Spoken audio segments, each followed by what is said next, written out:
IPO is a dog sport, which means that the dog and handler who score the most points in a competition are the champions. Points are awarded by the judge, so you might assume that the judge's job is to numerically assess the quality of execution between various dogs performing the same tasks. But like everything in IPO, things are a lot more complicated than they seem. To quote Matthew chapter 7 verse 1, "Judge not lest ye be judged."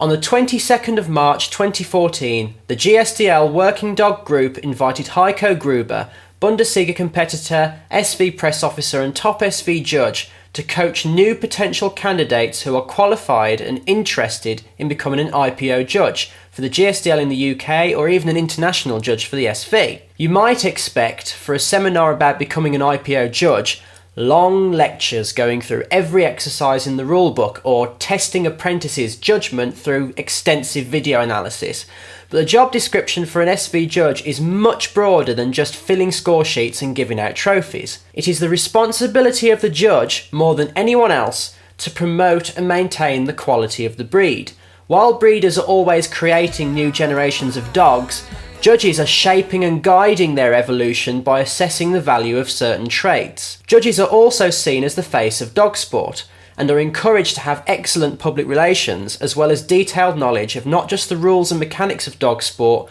but of everything, including best training practices, breeding, the history of the breed, animal welfare, and interpersonal skills so as to be capable of educating and positively interacting with the public when it comes to promoting what is a fantastic international sport, much like IP Observations aims to do. This all may sound distastefully political, and die-hard dog sport fans might be watching this video wondering when I'm going to cover the difference between a Vorzüglich and sehr gut Holden Bark, but we must always remember that without good politics and public relations, there might be no IPO dog sport for future generations of dogs, trainers and spectators to enjoy. But when it does come to assessing dogs, the overriding message is that the overall impression or grade of the dog comes first and the points come second. This might sound counterintuitive given that on paper IPO seems like a points-driven sport, but Heiko was determined to drive the point home that the judge should focus on the quality of the dog as a whole and think about why the dog is doing something as opposed to how it is doing it.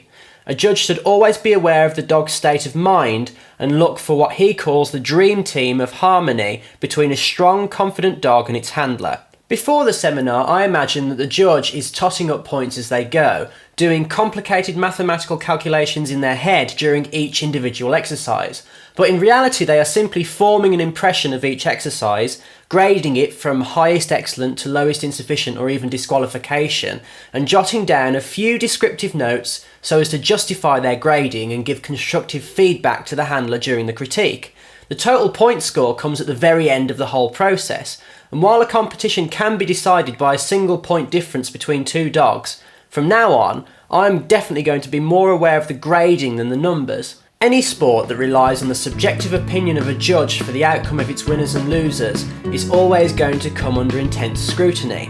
However, without a computer that can recognise a powerful, calm and full grip, we will always rely on a system that relies on people to shape our working dog breeds. Some people might not trust the system or point to isolated problems that may arise, but in general the SV seems determined to maintain excellent quality and promote good practice across the board, so that we can continue to breed and work with our dogs in a way that benefits everyone. Thanks for watching.